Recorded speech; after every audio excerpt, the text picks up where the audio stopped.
कितना है 40 degree Celsius. कितना है 40 डिग्री सेल्सियस है। और ये तापमान जो है 1 घंटा में 5 डिग्री सेल्सियस क्या होता है घटते जा रहा है। तो यहाँ पर देखो, यहाँ से 1 घंटा में कितना घटा 5 डिग्री सेल्सियस घट जाएगा तो कितना हो जाएगा 35 डिग्री सेल्सियस होगा। फिर 2 घंटा में कितना आएगा 1, ये 2 और ये 2 घंटा में कितना हो जाएगा 30 डिग्री सेल्सियस।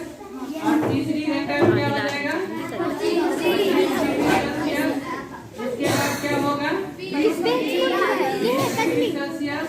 उसके बाद क्या होगा 15 डिग्री सेल्सियस। फिर 6 घंटा में सेल्सियस।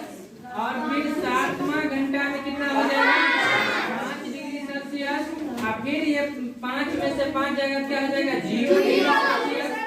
8 घंटा में फिर 9वां घंटा में क्या हो जाएगा 0 में से 5 जगह तो -5 डिग्री सेल्सियस होगा। और फिर ये 10वां घंटा में क्या हो जाएगा -10 डिग्री सेल्सियस। ठीक है, ये 10 डिग्री यानी कि कर रहा है अभी तापमान 40 डिग्री सेल्सियस है और 1 घंटा में 5 डिग्री सेल्सियस तापमान क्या होता है घटता है। ठीक है, तो 10 घंटा में तापमान कितना हो जाएगा तो 10 घंटा में तापमान -10 डिग्री होगा। कितना होगा -10 डिग्री।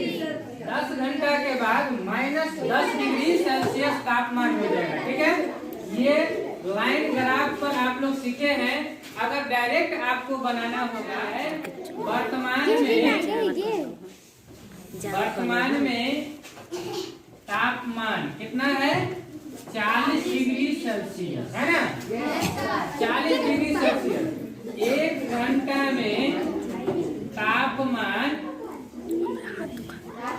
5 डिग्री सेल्सियस क्या होता है घटता है ना। इसीलिए 10 घंटा में तापमान क्या हो जाएगा 10 गुने 5 यानी कि 50 डिग्री सेल्सियस तापमान घटेगा।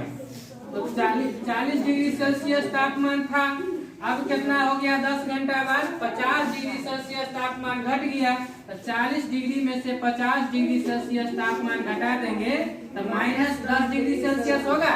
ये हो गया बना करके। ठीक है, तो यहाँ पर लिखेंगे अतः 10 घंटे बाद तापमान -10 डिग्री सेल्सियस होगा। -10 डिग्री सेल्सियस तापमान होगा। इसका मतलब हुआ कि तापमान जो है 0 डिग्री से -10 डिग्री सेल्सियस तापमान नीचे हो गया। ठीक है ना, नीचे 0 डिग्री से नीचे हो गया मतलब बहुत ठंडा हो जाएगा।